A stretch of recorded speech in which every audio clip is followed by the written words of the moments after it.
સરસ્વત્યે નમો નિત્યમ ભદ્રકાલ્યે નમો નમઃ વેદ વેદાંતર વેદાંગ વિદ્યાસ્થાને બેવચ.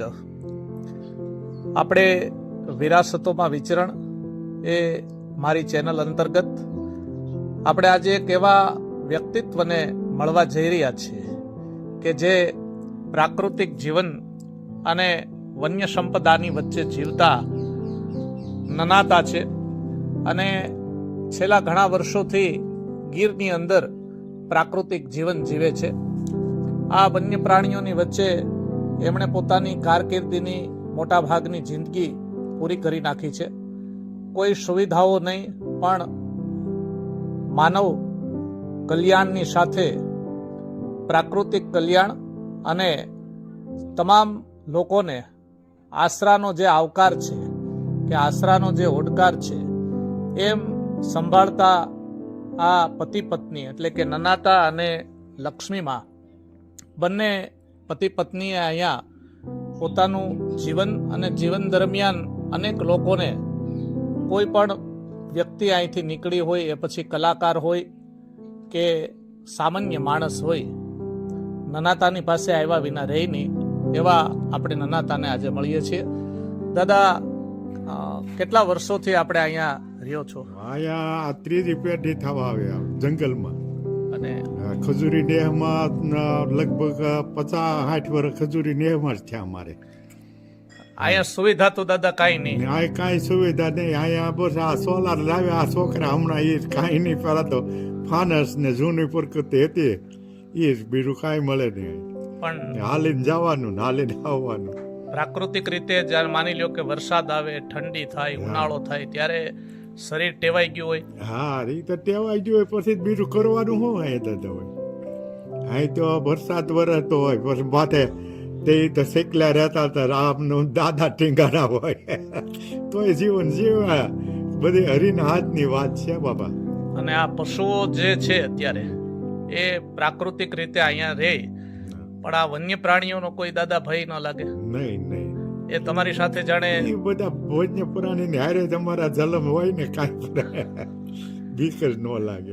અને આવડું મોટું વાવાઝોડું આવ્યું નનાતા, હા, ત્યારે અહીંયા કેવી પરિસ્થિતિ અરે હતી? તે આ પરિસ્થિતિ થોડી કાંઈ નહીં. મને તે કોરોના થતો હતો, હું તારે પણ હતો ઓલા રૂમમાં, ત્યાંથી આવડે તબ હવે નાઈ લાવ્યો. મેં કેટલા બારી નાખ્યો હતો. બરાબર. બધું એમને ભગવાન રાખી દીધા. મેં કાંઈ તો આ પલળીએ ત્યાં તો સારું હતું. ત્યાં ઘડીક સુધી પડી ગયું. અને આ બાળકો બધા મકાનમાં બરાબર નળિયા ઉડી જતા. પછી કાંઈ બીક નથી. ખપેડો હેઠ રહ્યા, આખી રાત પડ્યા ને એમને બસારા પીડ્યા રહ્યા.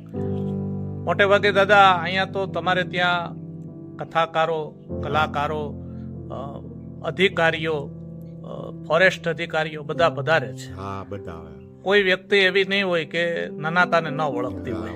બધા આપણા આખા પંથકની અંદર કે ભાઈ ક્યાં જવું, તો કે નનાતાની પાસે જવું છે. અને એમાં એ બધાની વ્યવસ્થાઓ દાદા કેમ જળવાય? એ ભગવાન બધાને જાળવાવી દે. આપણે તો હું કહું, ઘરધણી માણસ છે, આવો બેહો રોટલા ખેડી દઈને ખવડાવીએ ને આનંદ કરીએ. બરાબર. બીજું તો શું કરીએ આપણે? અને ખાસ કરીને આપણે બધા, આપણો સંદેશો શું છે કે અહીંયા આપણે શું તકેદારી રાખવી જોઈએ? આ કાંઈ બી તકેદારી ન રાખી, આનંદ આવે ને આનંદ રહે છે. અને અમે અહીંયા દૂધ, રોટલા, શાક, માખણ બધું હોય એટલે માણસને મજા આવે ને આનંદ કરીએ. બીજું તો અહીંયા દેશી ખાવાનું બધું.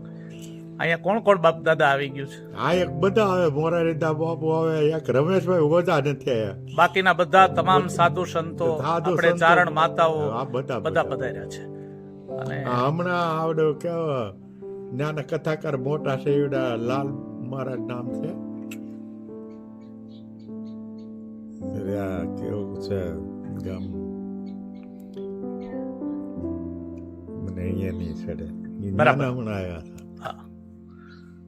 એ બધા વિદેશમાં બહુ કથાઓ કર્યું. બરાબર. અહીં ગુરુકુળમાં આવ્યા હતા ને, ત્યાંથી પછી અહીં આવ્યા હતા. અહીં પછી મઢિયામાં બધા જેમાં હતા. બરાબર. અને અહીં શિક્ષણ માટે બાળકોનું શું થાય? શિક્ષણ માટે બહાર બધે ક્યાં જવું પડે એને? અહીં મીઠા જાય છે 4-5 છોકરા. બીજા બધા અમારા છોકરા તો બધા બહાર સંબંધિત ત્યાં ભણે ને પછી બહાર સંબંધિત ત્યાંથી મળે 5-7 ભણે પછી હોસ્ટેલમાં ભણે ને એમ કરીએ. અને આપ ખાસ કરીને આ વન્ય પ્રાણીઓની વચ્ચે આ ગાયો ભેંસો સહી સલામત રહે. હા એ તો હોય એની વાહે માણસ હોય ને એટલે સહી સલામત રહે. એમાં થોડું કાંઈક મારી નાખે ક્યારેક વેળા થાય તો એ તો એનો ખોરાક છે. એમાં તો કઈ ઉડ ઉડ કરતા થોડીને ફગાવી નાખે. અને કુલ નેસ કેટલા હશે દાદા? નેહડા કોલ અને અમારા નેહમાં અહીંયા તો 10 જોખો છે નાના મોટી. અને આનું ખજૂરી નામ કેમ દાદા પડ્યું? હવે ઈ તો બહુ આપણને નો આ તો વર્ષોથી છે ખજૂરીનો ને વર્ષોથી પડ્યા. એટલે અહીંયા એક પેલા ગઢેવ્યું રહેતા હીરબાઈ નામના સારણ થઈ ગયા. પેલા કવિતામાં આવતા જ ભણતા એમ જ કઈ પીણ્યા એમ કે છે તમારી જેવા કે હીરબાઈ અહીંયા થઈ ગયા અમારા ત્યાં ખજૂરી હીરબાઈ થઈ ગયા. જે આપણે આદરણીય મેઘાણી સાહેબ કે દુલાભાઈ કાક એ બધાએ અહીંયા મુલાકાત લીધેલી છે. મુલાકાત લીધેલી અહીંયા અમારા ત્યાં થઈ. એમાંના કોઈ વ્યક્તિ તમારા પરિવાર અહીંયા ઘોડાવડી છે. ઘોડાવડી છે. ત્યારે કોઈ તમારા વડવાઓ અહીં રહેતા ખરા? હવે તે તો રહેતા હોય આપણને બહુ કઈ એવું તે માહિતી અનુભવ નો. અચ્છા અચ્છા. સુખ સુવિધાનું સાધન પ્રકૃતિ, ભગવાન, કુદરતી હવા પાણી અને આ જે વન્ય પ્રાણીઓ છે એ અને આ જે ગાય અને ભેંસો એ સગાવાલા. અને અહીંયા દાદા કેવું, બહાર તમે જાઓ તો ગમે નહીં પણ અહીંયા તમને ફાવે. હા બરાબર છે. આ હતા આપણી સાથે નનાતા કે જેમણે પ્રાકૃતિક જીવનની સાથે એમના આટલા વર્ષોના અનુભવની આપણે વાત કરી છે. હમણાં જ આપણે એમના ધર્મપત્ની એટલે કે આદરણીય લાખુબાને પણ મળીએ. ગીરની આ પ્રાકૃતિક પરિસરમાં કે પોતાના આ વિસ્તારની અંદર સૌને આશરા ધર્મ નિભાવતા અને હરેક વ્યક્તિ અહીંયા આશરા ધર્મનો અનુભવ કરે એવા નનાતાના ધર્મપત્ની એટલે કે લાખુમાને આપણે મળીએ છીએ. મારી સ્વાગત છે તમારું. અને અહીં કેટલા વર્ષોથી રહ્યો છો માં? 50 વર્ષ થઈ ગયા. અને આટલા બધા લોકો આવે, કોઈ પણ લગભગ અહીં આપણે ઘેરેથી જમ્યા વિના, રોટલો ખાધા વિના જાય નહીં. સાધનો માડી ટાંચા હોય, વ્યવસ્થા હોય ન હોય, કેમ બધું પૂરું થાય? ભગવાન પૂરું પાડે બધું. એમ નહીં માં, પણ અત્યારનો સમય એવો છે સમય તો છે કે મોટા મોટા શહેરોમાં જાય તો માણસો ના પાડે કે હવે તમે હોટલમાં જમવાનું કરી નાખજો કે. પણ આપણે ઘરે આવે તો ગમે એ પરિસ્થિતિ હોય, રાત હોય દિવસ હોય, અહીંયા તો કોઈ આપણે લાઈટ ન હોય, પણ બધી પરિસ્થિતિની વચ્ચે કેમ તમે બધું સાચવી લ્યો? હાંસવી લે, ભગવાન પૂરું પડે. ભગવાને કહ્યું જ ને કે હાસે દિલેથી તમે ખવડાવવું હોય તો દેગે ને તેગે ઊભો જ સવું. વાહ. અને મારી આ અવનવા માણસો આવતા હોય, અધિકારીઓ આવતા હોય, સાધુ સંતો આવતા હોય, બ્રહ્મ દેવતાઓ પધારતા હોય અને અનેક બીજા લોકો પણ આવતા હોય. આ પ્રાકૃતિક જીવન કેવું લાગે તમને? સારું લાગે. બરાબર. અને આશરે આવે માણસો, તમને કેવું લાગે? તમને નનાતાને તો આમ જાણે બહુ સારું લાગે. વાહ. હા, એટલે નો આવ્યા હોય તમને હમણાં કોઈ માણસ જ નથી આવ્યું, ગાદી નો આવ્યા હોય તો. આ વન્ય પ્રાણીઓ છે માડી, અને અત્યારે ગીરની આપણી જરૂરિયાત શું અહીંયા? એમ તો જાણે શૈક્ષણિક સુવિધાઓ તો હમણાં કદાચ થઈ, લાઈટ આપણે હોય નહીં, કાંઈ નતું, ઘાસલેટના દીવાએ અને ફાનસે આપણે જીવન પૂરું કરી નાખ્યું. બીમાર પડે ત્યારે શું થાય માં? અહીંથી હાલીને જવાનું તુલસીસા સુધી. બરાબર. અટાણે તો વાહનની સુવિધા બધી છે, પણ પેલા હાલીને જવું પડતું. મરી જવાનું શું હોય તો હાલીને તો જવું જ પડે તુલસીસા. બરાબર. અને આ વન્ય પ્રાણીઓની વચ્ચે માડી કઈ આમ બીક ન લાગે? નહીં. એ જાણે આપણા પોતાના સ્વજનો છે એવું લાગતું. અને આ બાળકોને શિક્ષણ માટે શિક્ષણ બહાર બધાને ભણાવ્યા, બધા ભારુકોટામાં બધા ભાઈઓને. મોટું તો હોસ્ટેલમાં રહે એવડા થાય, પછી હોસ્ટેલમાં મેળવી. બરાબર. હજી અમારા મૂળ ભાઈ છોકરી ફૂઈને ઘરે જ ભણે છોકરા. બરાબર. પણ બધાને ભણાવ્યા, બધાને. અમે 2 જ માણસ હતા, પણ કામ અમારે જાતે અમે કરી લેતા, બધાને ભણાવ્યા. દોવાથી માંડીને દળવા સુધીનું બધું કામ હાથે કરવાનું. બધું હાથે કરવાનું. તો અહીંયા આપણે દળવાનું હાથે જ? નહીં, હવે ઘંટીઓની વ્યવસ્થા થઈ હા, એ દળાવતા હવે ધોકડ ધોકડવે પછી એનો કઈ માણસનો તો કોઈ અંદાજ નહીં, ગમે એટલા આવી જાય પણ ઠાકોરજી બધું પૂરું પાડે. હા એ આ ધૂણાવાળાની ને ભગવાનની દયા છે દુધેશ્વર મહાદેવની 10 જણાનું રાંધ્યું હોય તો 20 જણા ખાઈને જાય વાહ વાહ. હજીની ઘડી સુધી. અને આ વાવ કોઈ દી મૂંઝાણા નથી કરવા એટલા મહેમાન આવ્યા પછી મહેમાન શું કર્યું કોઈને ઘેર ભગવાનની દયા છે કે વાટકો મોરશે અમે નથી લેવાય. વાહ વાહ. અને આ વાવાઝોડું થયું માં ત્યારે કઈ કઈ પરિસ્થિતિ એ હતી? તો ભગવાન આમ કેવા જીવતા રહેવું છે ને એમ જ હતું એવી પરિસ્થિતિ હતી.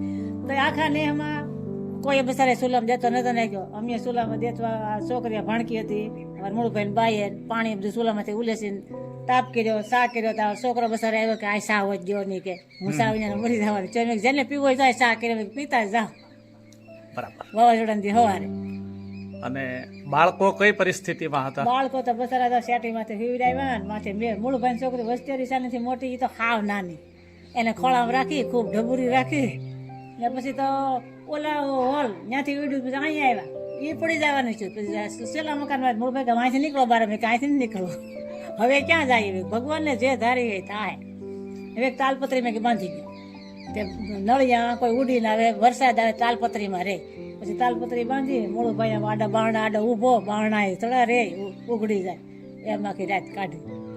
એ પતરા ઉડે 80-90 પતરા ઉડે પણ કોઈને ભગવાનની દયાથી કઈ ન છે. અહીંયા તો મારી સાધુ સંતો પધારે છે, કથાકારો પધારે છે, આપણી ચારણ માતાઓ પધારે છે. એ બધાના આશીર્વાદે આજે બધી રીતે ભગવાને તમને સુખ આપ્યું છે. હા પણ બહાર જાવ તો આપણી જેવું જીવન નહીં, આટલું શાંતિમય સરળ અને પ્રાકૃતિક જીવન નહીં. આઠમા રાતને કોરોના છે તો બધા કહેતા કે કોઈ દી રહે નહીં કે 20 વર્ષના વઈ ગયા થોડો કોરોના રહેવાના છે. પણ ભગવાનની કોરોના કૃપા ચોથો એટલો પછી તમને બધાને અસર થઈ પણ ભગવાનની દયાથી હાજા થઈ ગયા બધા. અને મારી આશરા ધર્મ વિશે શું તમારું કહેવાનું છે? આશરા ધર્મ તો હાસો જ છે ને. આશરા સારું આવે કે હા તો આવે આમ મારે તો સારા આવે તો ભલે ગરીબ આવે તો ભલે મારે તો એક જ સમાન બધા. આને માન દેવું આને ન દેવું આને જીવો તેવો રોટલો કરીને ખવડાવો એ નહીં. બરાબર.